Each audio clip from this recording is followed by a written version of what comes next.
Good morning. Mr. President, dear friends from the media, I thank you for being here in this press conference. I would like to thank very sincerely President George Bush for visiting our country and for dedicating almost 3 days to his visit in Mexico. I'm very pleased to inform you that President George Bush and myself were fully satisfied for how fruitful this meeting has been for both countries.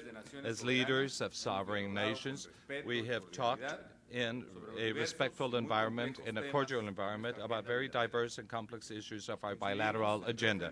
We coincided in sharing our co-responsibility, which now, more than ever, happen to be a shared responsibility. We reiterate our commitment with democracy, with the defense and respect of human rights, the promotion of free trade, with the rule of law, security, sustainable development, and in particular, our fight against poverty.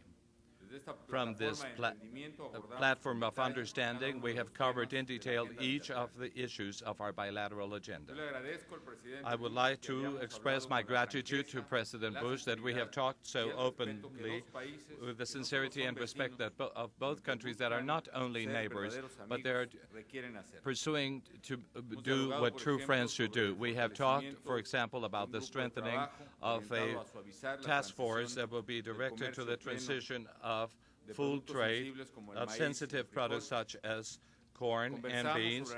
We talked about the need to cover the phenomenon of migration as a factor of prosperity for both nations, orderly migration process, and we acknowledge the effort that President Bush and his administration is doing in order to promote within the Congress a comprehensive migratory reform that will acknowledge the rights of the migrants and workers, that will allow orderly and legal programs for temporary jobs, and will allow the reunification of family ties. We have expressed our concern for protecting and guaranteeing human rights of those who cross the border, and above all, about the enormous relevance of generating in Mexico opportunities that the citizens need for their development. We shared the need of having a safe border that will close the gates to drugs, arms, and terrorism, and that will open its doors to trade, prosperity, and trade. Our border should be a tightening and closing point. The border should bring us together and not separate us. For this, we are considering the possibility of establishing new cross points and border bridges that will speed up the transit of goods and people. Both presidents have agreed to coordinate in a better way our actions in order to confront organized crime in both sides of the border. Mexico and the United States are nations that are joined together in the pursuit for better levels of well-being for its people. We do have the meetings, and in this meeting, we have seen the political will in order to reach shared goals. I'm fully convinced that from this visit on, we will be able to start a new stage of the relationships that take place between Mexico and the United States. Señor Presidente, gracias. Buenos dias. Laura and I have had a fascinating trip, and our final stop was a really good one, Mr. President. Glad to be back in Mexico. This is a especially beautiful part of your wonderful country. The hospitality was very generous, and the meals were quite good. Estoy lleno. Over the past 2 days, the President and I have had a series of friendly and very productive meetings. That's what the people of our respective countries expect. They expect people to work out differences in a constructive way. They expect leaders to seize opportunities for the benefit of our respective peoples. And the spirit is very strong to work together. I appreciate so very much the fact that during our meetings we reaffirmed the values of democracy and transparency that and rule of law that guide both our countries. We discussed ways to make our nation safer, both nations safer, and both nations prosperous. President Calderon is taking a tough stand against organized crime and drugs, and I appreciate that. I made it very clear to the President that I recognize the United States has a responsibility in the fight against drugs. And one major responsibility is to encourage people to use less drugs. When there is demand, there is supply. And to the extent, Mr. President, that we can continue to make progress to reduce drugs, it'll take pressure off of Mexico. So we have a responsibility. Mexico has a responsibility as well, and the President is working hard on that responsibility, and we agreed to work together. Mexico is obviously a sovereign nation, and the President, if he so chooses, like he has, will lay out an agenda where the United States can be a constructive partner. And the other place where we can work together is in the region. And so the President, who is a very strong leader in Central America, for example, will work with the United States and the Central American countries to develop a regional plan. Because it could be successful in Mexico, and yet the problem could be transferred to the South, in which case we wouldn't have the security we would want. So, Mr. President, thank you for your leadership on this issue, and I'm looking forward to working with you on it. We talked about the economy. My view is that when Mexico grows, the United States benefits. And obviously, to the extent, Mr. President, you're able to put forth your innovative policies, we applaud your efforts. I appreciate so very much some of the innovative ideas that you're putting forward. As I said last night in the dinner, I appreciate very much the fact that you're focusing development in the south of your country.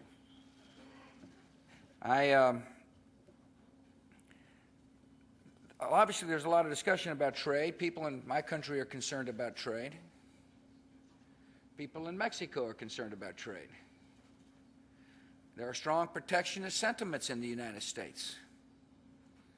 I will work, Mr. President, to reject those protectionist sentiments because I believe trade is one of the best avenues to help common prosperity. And any time we have trade relations, there will be complications.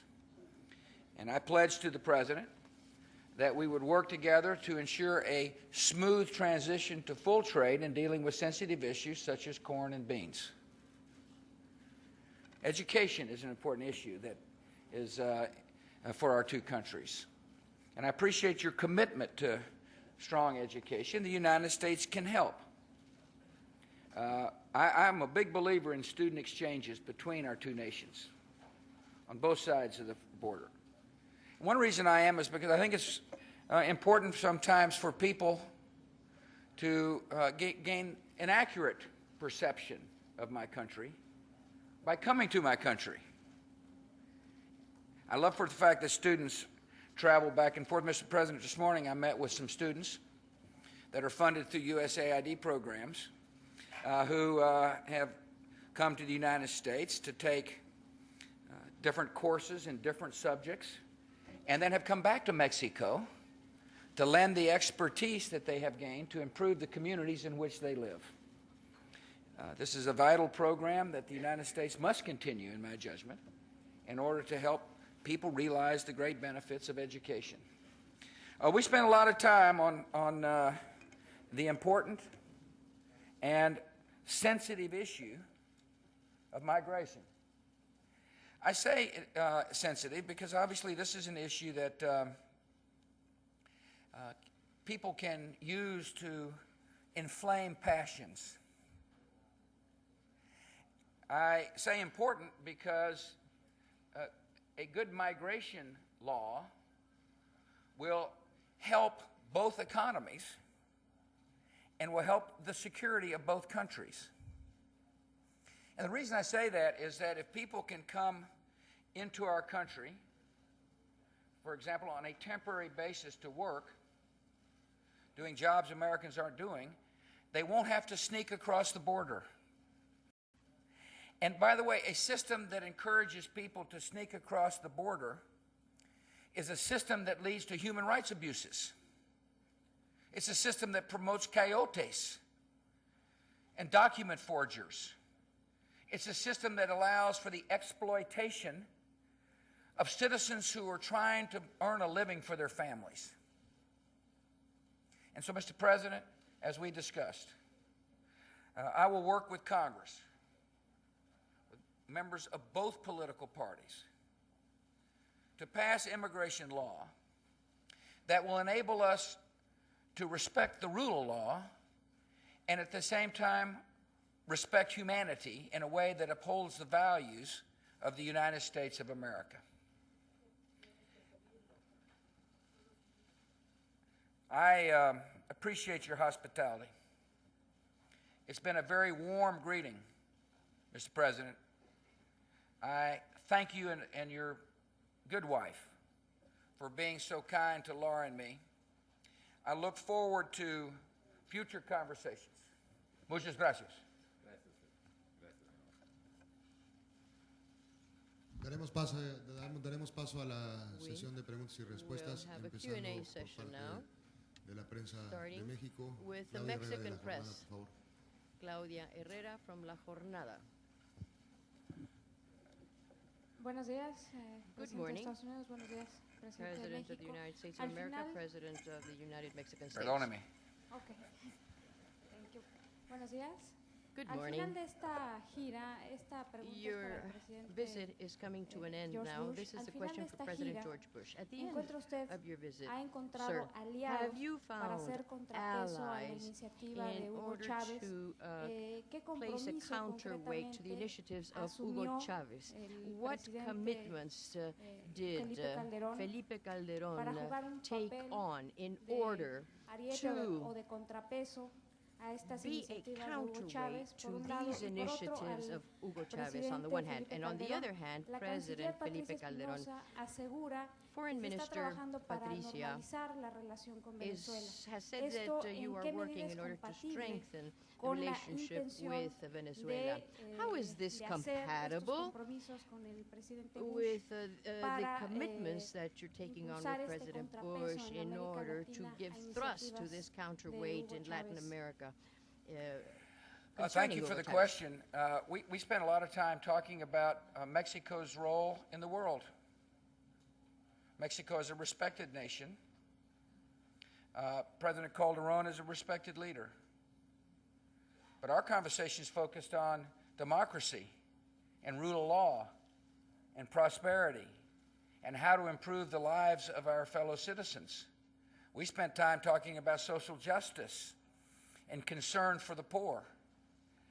One of the reasons I've come down here again is to remind people in this important part of the world that the United States cares deeply about the human condition. That we spent $1.6 billion of bilateral aid last year. Most of the money going to social justice programs. And that doesn't include programs like the one I saw in the highlands of Guatemala, where our military was providing basic health care for citizens. And so Mr. President and I spent time talking about how to advance a hopeful agenda, one that will lift the spirits of people. And I respect the role Mexico plays. I mean, Mexico will lead diplomatic efforts for the common security and common prosperity, and that's an important role.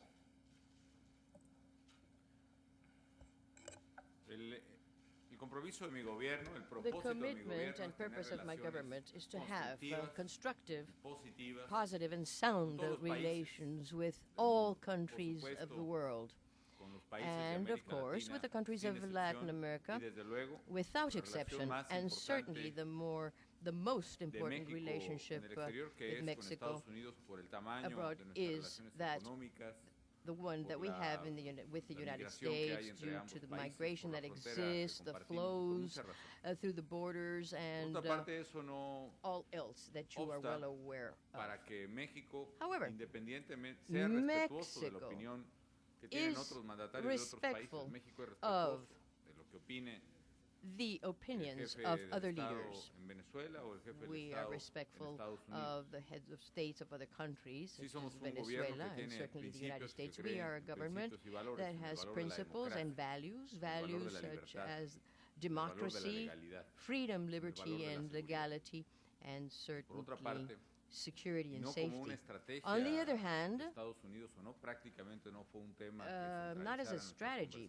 This was not something that we focused on as a strategy in our talks, but as a conviction of our government. Mexico has to play a role which is balanced, weighed, and it has to be a leader in Latin America in agreement with its culture, its history, its economy, its people. We are deeply Latin American, and we too want justice, development, democracy for all of Latin America. That is where we are engaged, and we are committed. We certainly do agree and coincide with other countries, many countries, of course, who coincide and agree with those principles. On the U.S. side, Roger Runnigan, Bloomberg.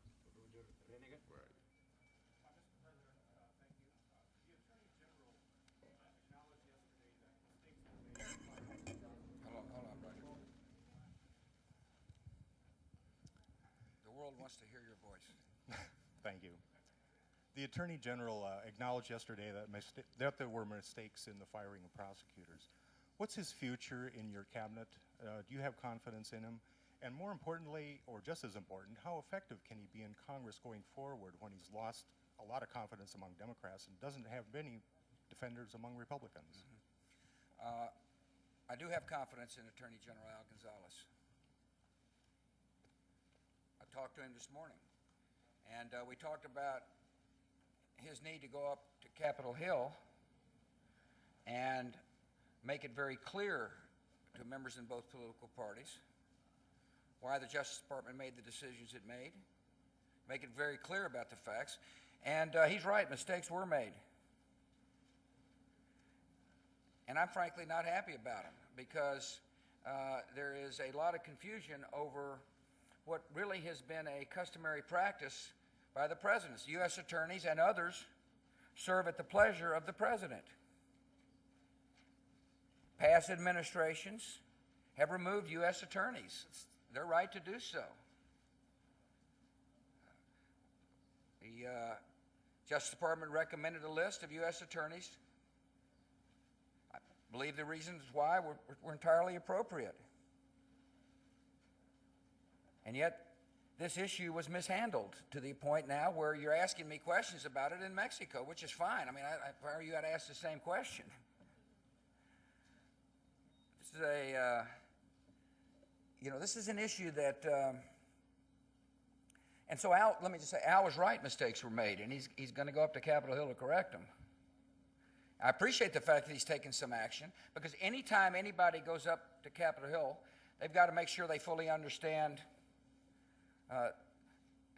the facts and how they characterize the issue to members of Congress.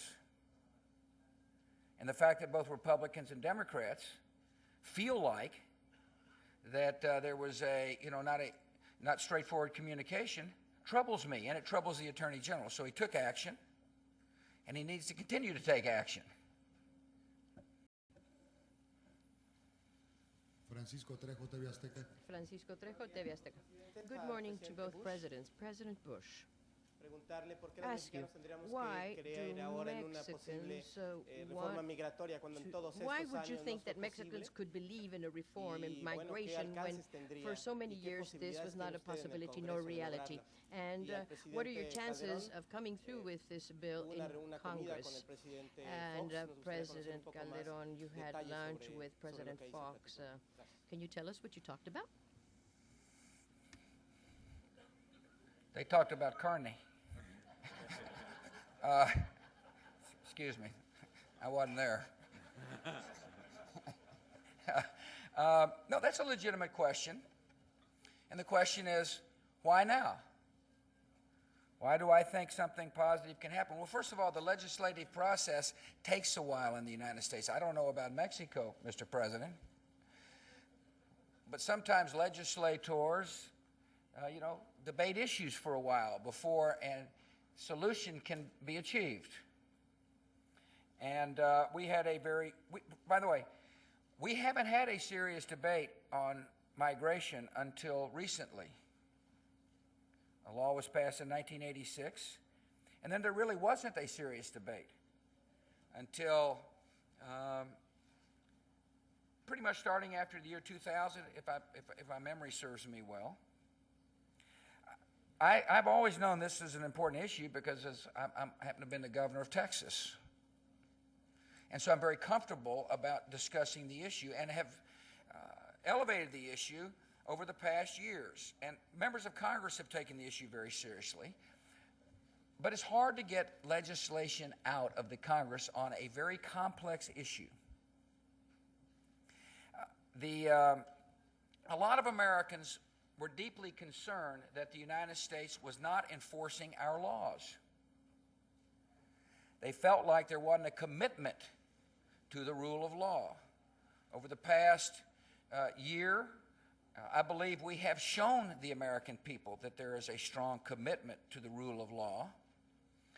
And I think members of Congress are now feeling more comfortable that the country is committed to rule of law, which then makes some more open-minded to my argument, which is that if we can have migration reform, it'll make it less likely somebody will feel like they have to sneak across our border and therefore take pressure off the border. In other words, security for the country, border security, will be enhanced by a good migration law.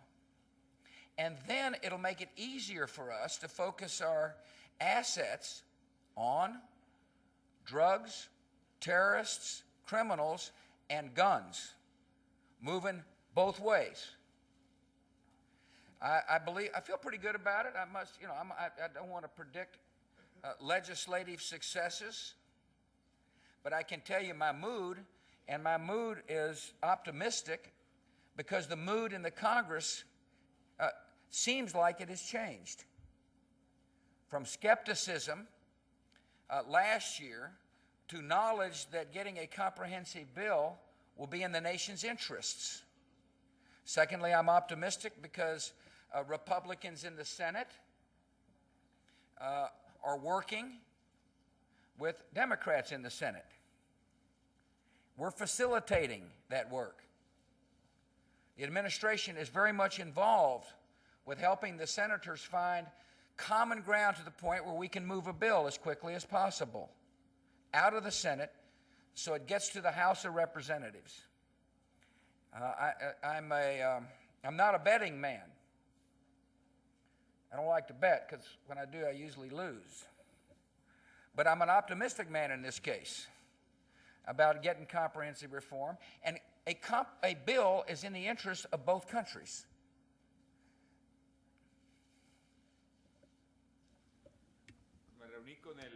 I met with former President Vicente Fox, whom I like, and we have a good friendship.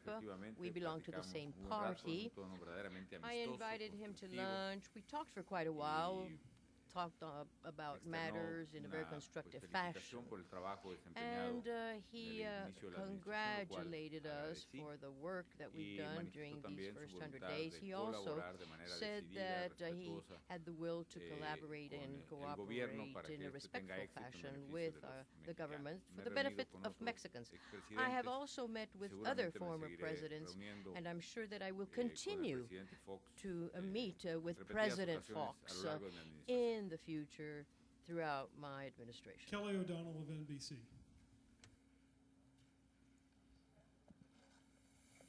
it comes. Thank you, Mr. President. President Calderon.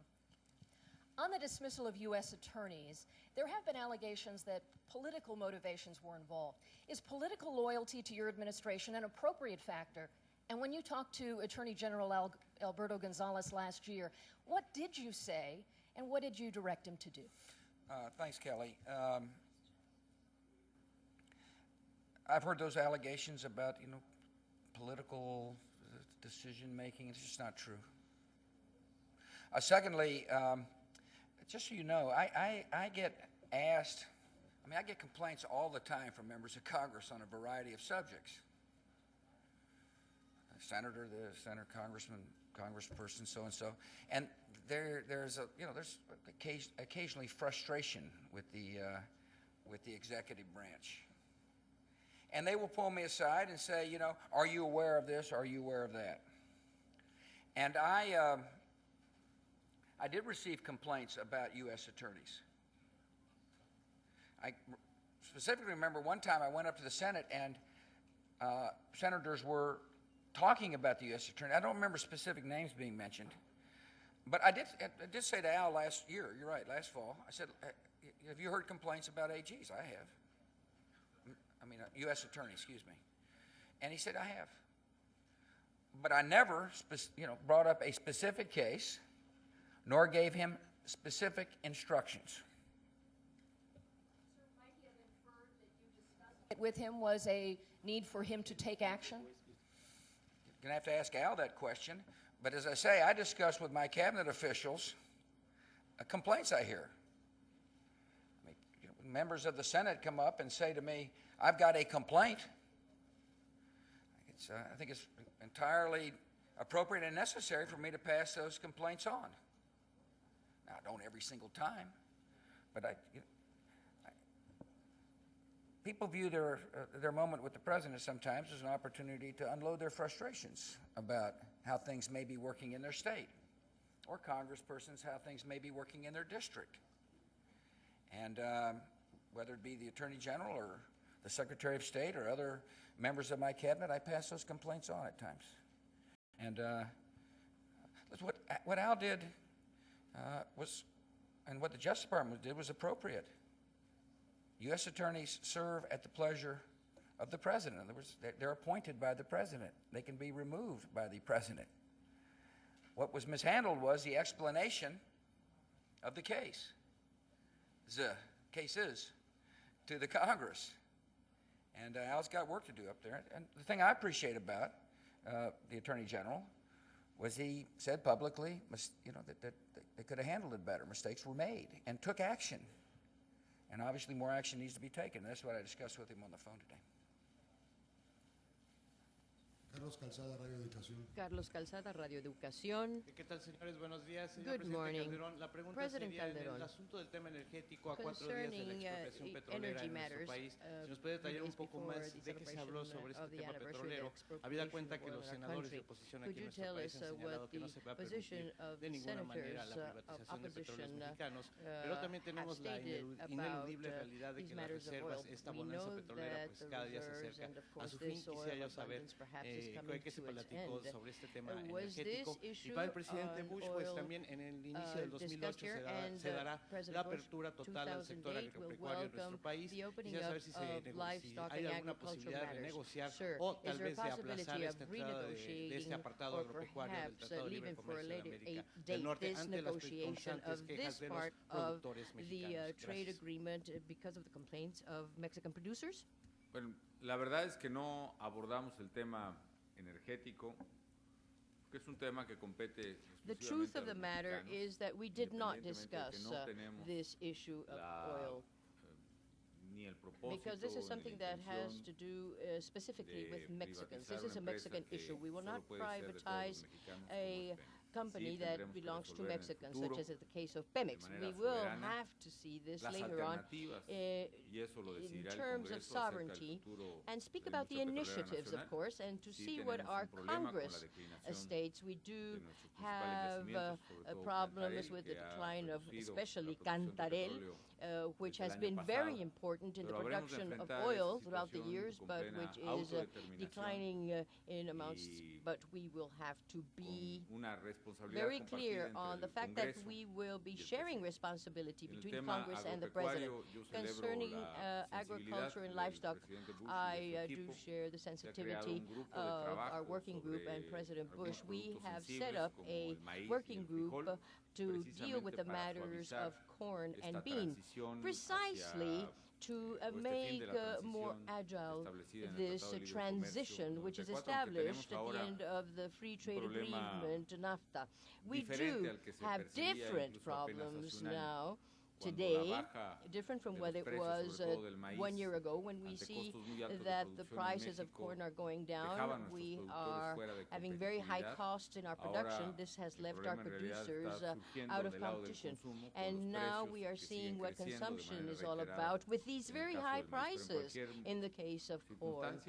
However, due to the circumstance, we have, and in this meeting we strengthened, and we will be strengthening even more, a group, a working group, which will address these issues, which are very sensitive for Mexican producers. Stephen Dinan of the hold on a Washington second. Post. Excuse me, Tony. One reason I didn't bring up energy is because energy belongs to sovereign Mexico. And I'm confident that the President will make the best interest for the people of Mexico, working with the Congress. In terms of opening up NAFTA, renegotiating NAFTA is a mistake in my judgment. NAFTA has worked. And there is a mechanism in place that the President just described about how to resolve sensitive issues. There will be sensitive issues on a frequent basis when it comes to trade. And the best way to resolve those is through negotiations and discussions, recognizing the sensitivities on both sides of the border, but trying to renegotiate a treaty that has been incredibly important for both sides of the border, in my judgment, would be a mistake. You don't want to weaken NAFTA. You want to make sure it stays strong in order that prosperity continues to expand and people benefit on both sides of the border. Stephen Dinan of the Washington Times.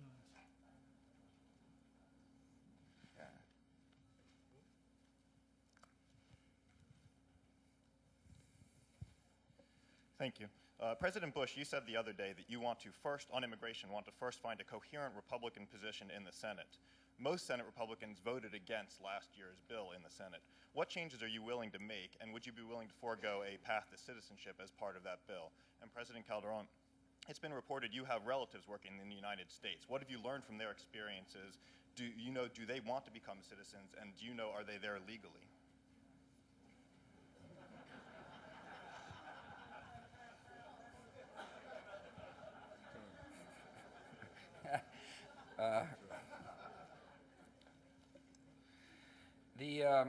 What was your question again? No. Michael Chertoff and Carlos Gutierrez are negotiating with Republicans, helping Republicans find common ground, Steve, and this isn't the appropriate place to be conducting negotiations. It is the appropriate place to talk about the spirit of moving the bill forward, and obviously we would like to be able to convince no voters that it makes sense to be for a comprehensive immigration policy. I feel strongly that it's in our interests, national interests, to get a bill done. That's why, after all, I gave the address to the United States from the Oval Office on this very subject. And you asked about amnesty. Look, amnesty's not going to fly. There's not going to be automatic citizenship. It just won't work. People in the United States don't support that, and neither do I. Nor will kicking people out of the United States work. It's not practical. It is not a realistic solution. Some may articulate that, but it's empty talk. And so therefore there's got to be a middle ground, a reasonable way to deal with the 12 million or so people that have been in our country for a period of time. And that's where a lot of the discussions are taking place, Steve. And I think we can find a rational way forward, somewhere in between automatic citizenship and kicking people out of the country. It's in our interest we do so. I mean, we are a nation of law, and therefore if we can change the law for the better, we ought to do so. And so, Mr. President, back to the man's question over there, I'm optimistic. But he helped, his question was somewhat insightful, very insightful. because what he pointed out was the legislative challenges that we face. He also made it clear in his question that the administration is very much involved with working with Republican senators to help find common ground between Republican senators and Senator Kennedy, who is emerging as the lead senator on the Democrat side. I will tell you, if we can find that common ground, we have a very good chance of getting the bill out of the Senate, because Senator Kennedy is one of the best legislative senators there is. He can get the job done. I know firsthand, because we reformed our education system, Mr. President, with his help in 2001. Not to slip in another issue, but we do need to get No Child Left Behind reauthorized, and I'm looking forward to working with Senator Kennedy on the reauthorization.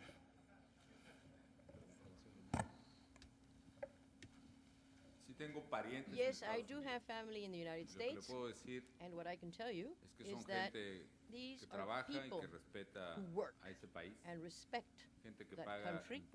They pay their taxes to the government. These are people who work in the field. They work in the field with vegetables. They probably handle that which you eat, the lettuce, etc. These are people who respect the United States. These are people who have children who want these children to be educated with respect for the land where they live and with respect for Mexico. I am from Michoacan, and in Michoacan we have 4 million people. 2 million of these Michoacanos are in the States. So we want them to come back. We want them to find jobs here in Mexico. We miss them. These are our best people. These are bold people. They're young, they're strong, they're talented. They have overcome tremendous adversity. We're working so that they can come back to their country someday. And I'm saying this for all Mexicans, not only those Mexicans that I am related to by blood, by land, soil, air. And I want to say that I am fighting so that instead of having our people cross the border to find work, we want investments to cross the border and come over here. The U.S. economy is capital intensive. We are labor intensive. We can give democracy to our people if we find sound basis, so that we could also find those factors which can give jobs to our people. I have said this, and I will continue to say this. I hope, and I hope that someday everybody will believe as I do. I believe in work. I believe that I will see all of these people coming back and embrace them, knowing that, that we live in countries that defend liberty. Muchísimas gracias. Buenos días a todos. Thank you so much to all. Have a nice day.